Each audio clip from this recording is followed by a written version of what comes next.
Yes, good morning, good afternoon, good evening. All praises to the Most High and Happy New Year. Hallelujah. Glory to the Most High. Glory to the Most High. Even the I am that I am. Some of you call him Yahweh, Yahuwah, Yahweh, whatever you call him, Ya Allah. Yes. All praises to the God of Jacob, Isaac, and even our father Abraham. All praises to the Most High. The new year. It's a new moon. It's a new moon. Regardless of the day, from that evening, between that 24-hour period of that evening to that evening, whichever the new moon shall appear, is the new month. And this month is the month of Abib, the first month of the year. Yes, this is how it goes. No, it's not going to be in April. It's really right now, today. All praises to the Most High. 7 days from now is the next Sabbath. That evening of this very day is the Sabbath. The next 7 days is the Passover. Yes, all praises to the Most High. Yes, we're in Isaiah chapter 44 as you prepare, and we thank the Most High. We thank God for using his servant, even Persia. Yes, this people, whether they realize it or not, are being directed by the Most High and those that subsidiate with them. Because one thing about it is that when there is a change in the power structure in the spirit world, and there's a change, it's going to show up in wars. It's going to show up in conflicts that eventually is going to change things. Look at what's happening. Yes, they are orchestrating or helping this change that is from the Most High. You might not understand it. You might not agree with it. Doesn't matter. Doesn't mean that it's not true. The Most High is changing, even according to the feet of Daniel. That Daniel described in his book, I believe it's chapter 7.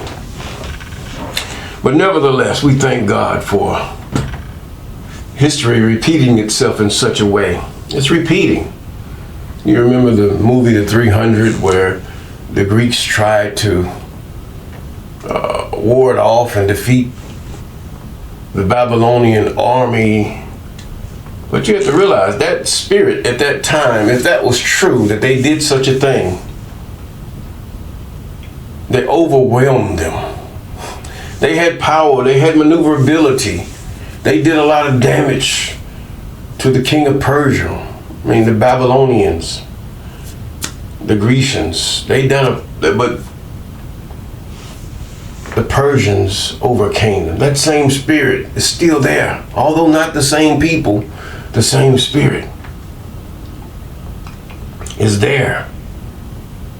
The same ingenuity, because it is the Most High that have allowed them to get the ingenuity to be able to manufacture and do the things that they do in order to bring about this change ordered by the Most High. It derives first in the realm of the Most High, then in the physical realm, that this thing happens. Yes, all praises to the Most High. Yes, Isaiah chapter 44. We're going to go through this. And let us always be mindful that whatever you see, even in your personal life, when you begin to see things that are going to conflict into some type of war or whatever level it might be, it might just be legality, it might just be just changing your ways, you're warring within yourself. The Most High is telling you something. It's time for a change. And this is what is happening now. As Israel is going through this, the Most High is dealing with Israel. Even today, Israel he's dealing with your heart, your mind, that you might turn from a transgressor to a law-abiding citizen of the kingdom of the Most High. And truly, the Most High is your king. We'll see this. The men, the Davids and all them, no longer. There's no king that sits upon the, should I say, the throne of David. David's throne is gone. David, his whole seed has messed up everything. Yes.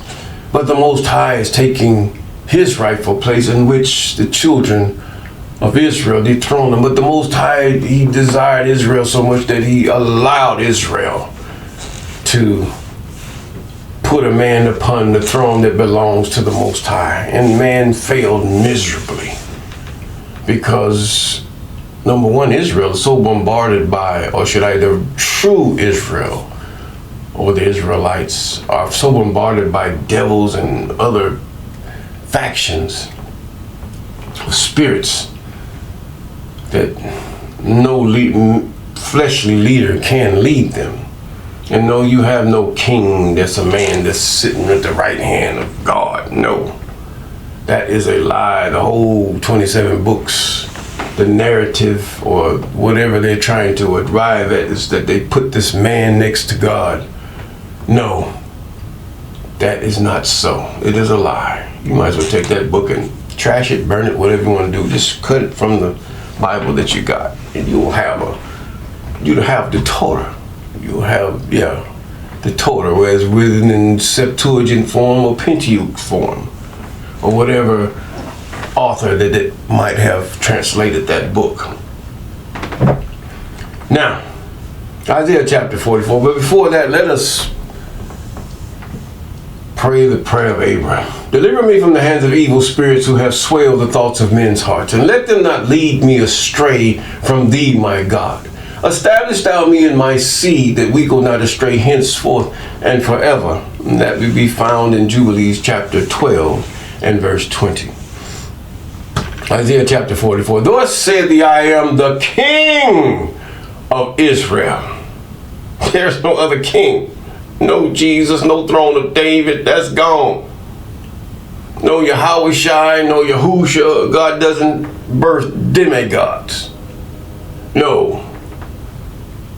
Neither is no man translated to be thrown up and sit next to the right hand of the side of God. There is no one beside the Most High. We shall find that out. He says, saith the I am King of Israel, and his Redeemer, the I am of hosts. Now, he's not talking about two people here. He's talking about himself. He's saying, thus saith the King of Israel, the I am King of Israel. I am the king now, is what the Most High is saying. And I am the Redeemer of Israel. His, when he's talking about his here, he's talking about Israel, Jacob. The I am of hosts, the King of hosts, the God of hosts. I am first. I am the last. Now, yo Yahweh, yo Jesus and your Jesus tried to steal this from the king. Whoever wrote that or however it came about is trying to steal this here. God is the first. The I am, the God of Moses, the God of Abraham, Isaac, and Jacob, yes, is the first and the last. There is no other God or demigod or power or spirit beside that can dictate, or he have given all his power to. See, when the lie went forth, all power is given unto me in heaven and earth, like He-Man, I have the power. This Isis did not do enough to have all power. It's just something that is. Woo! My. He said, and beside me there is no other power. You got to get that right. Many of you can't even perceive that because you don't have the Spirit of God to do such a thing. No, you don't. And who as I shall call and shall declare it. and set it in order for me. This is what God is saying. Since I've appointed the ancient people. He's talking about who? Abraham, Isaac, and Jacob. The things that are coming and shall come, let them show unto them. The prophets, yeah, also that too. Fear ye not, neither be afraid. Have I not told thee from that time, and have declared it? Ye are even my witnesses. Is there a God beside me? Is there a God beside me? See, this right here has gotten so sophisticated.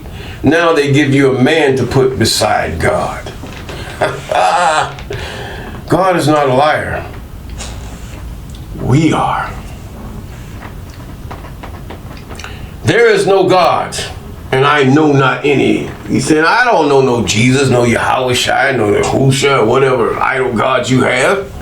No Mary that you worship on your feet. No rock that came from the meteorite. I don't know. They are not gods. They are not from me. They that make a graven image are of them vanity, and their delectable things shall not profit. And they are their own witnesses.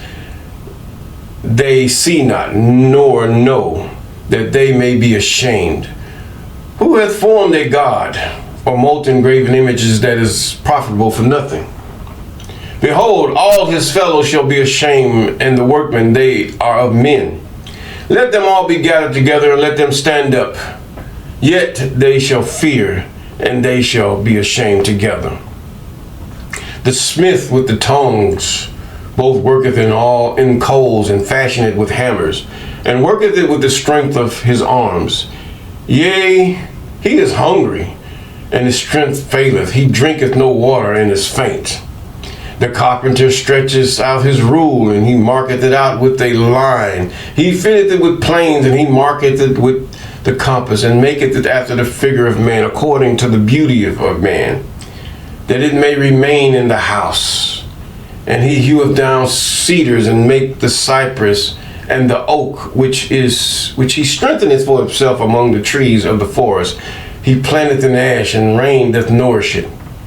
Then it shall be for a man to burn, for he will take thereof, and warm himself. Yea, he kindleth it, and baketh bread. Yea, in other words, it's good for nothing. What is God saying here? Useless.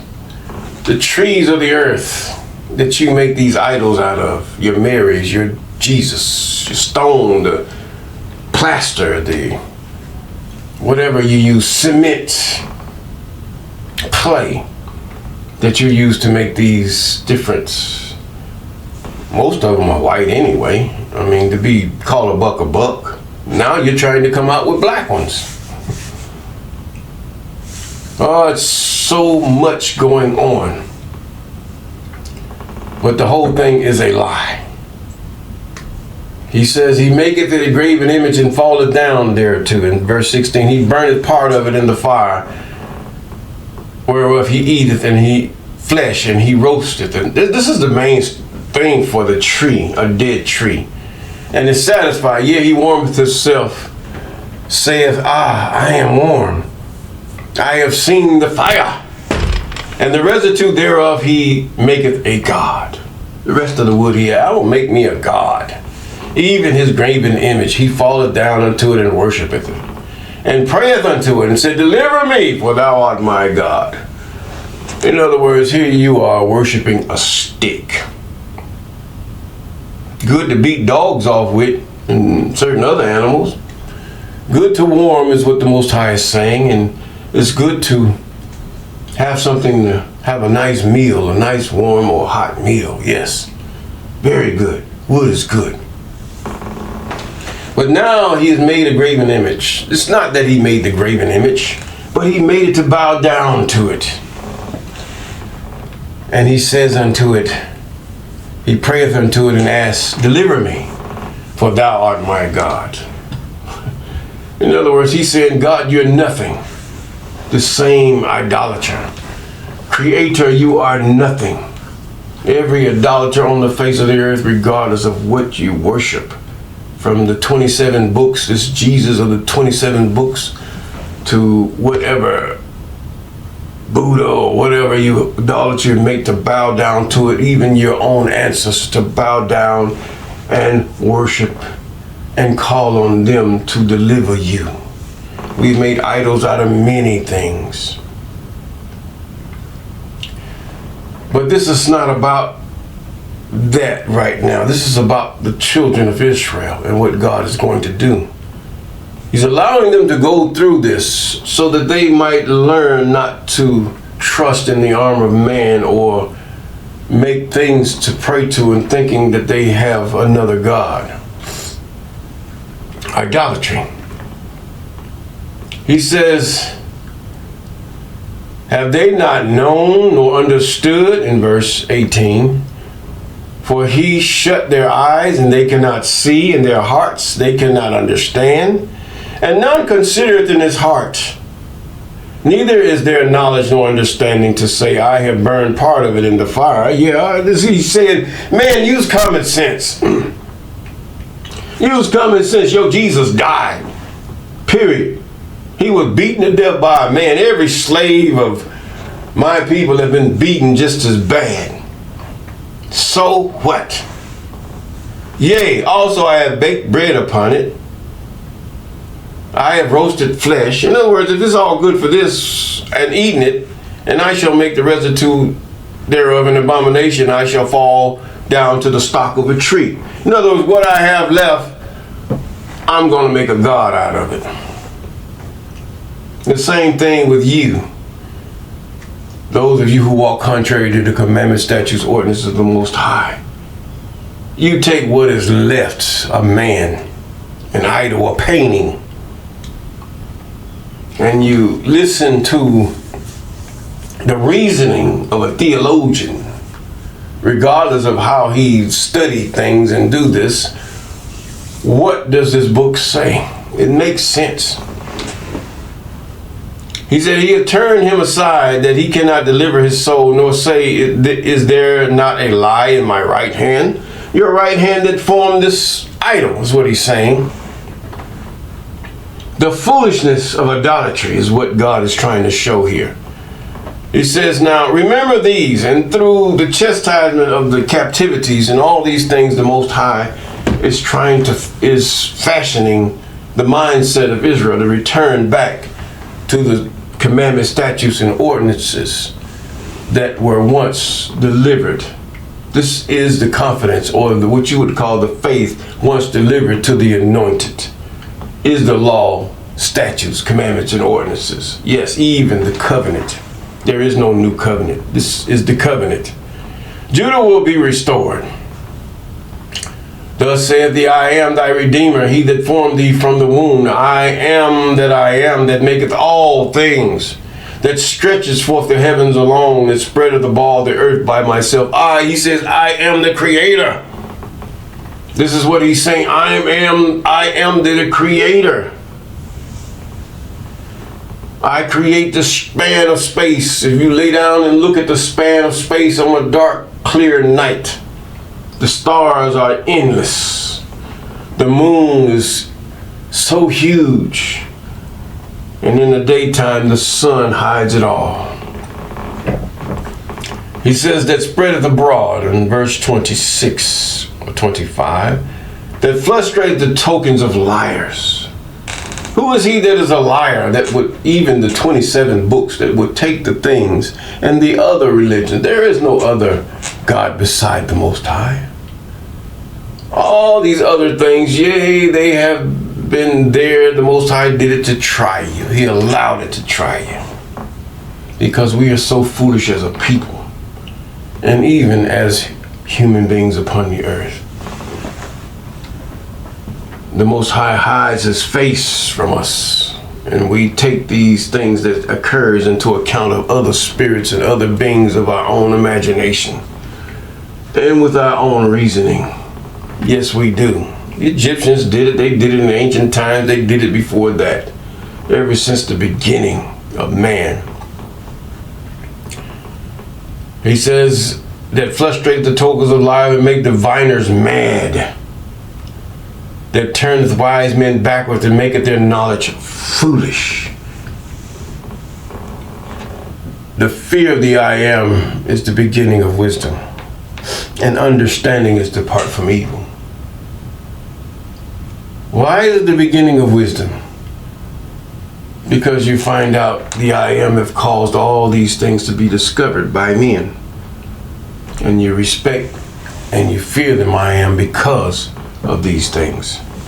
But a foolish scientist, a foolish politician, a foolish inventor, a foolish astronomer, and all these other things, astrologer, whatever you want to call them, many of them do not acknowledge God in all that they do. That confirmeth the word of his servants, means his prophets, the seers, and performeth the counsel of his messengers, the prophets, yes, that saith to Jerusalem, thou shalt be inhabited, and to the cities of Judah, ye shall be built. And I will raise up the decayed places thereof. How did he do this? How did the Most High do this? He did it with men, spirits and men, yes. The Most High did all of this with spirits, and he did it with men. Yes, he did. He says now, that says to the deep, deep, be dry, and I will dry up thy rivers. This is to get you to come back and show you that what you're doing is foolish. Your idols, your religions, your trying to concoct in your belief upon someone that is beside the Most High, even the I am. That saith of Cyrus, let's get this right, Persia. Ha ha! This is where I'm coming. This is where the context of the scripture, this is why it was prophesied. That saith of Cyrus, he is my shepherd. A pagan, backward king of Persia, and shall perform all my pleasure. Even saying to Jerusalem, thou shalt be built to the temple of thyself. This is the Messiah he was talking about. Come on here. He ain't talking about no Esau's. All throughout the book of Isaiah, he's getting this way. Oh, it makes me just feel good. You got to follow this thing the way it said. Oh, it's symbolic. Everything is symbolic in the Bible. You's a liar in your breath stank. Yes, there are some symbolisms in the Bible, or these collected books. But that 27 book has nowhere, no place with these books. And you have just been duped because of your transgressions, according to Deuteronomy chapter 28. This is why you can't see. This is why in the past I couldn't see for that very thing. And then some of us, we just love our sin.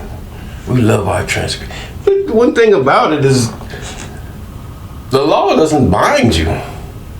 It is religion that binds you. Even if you accept the commandment statutes, you have to be careful to understand it fully.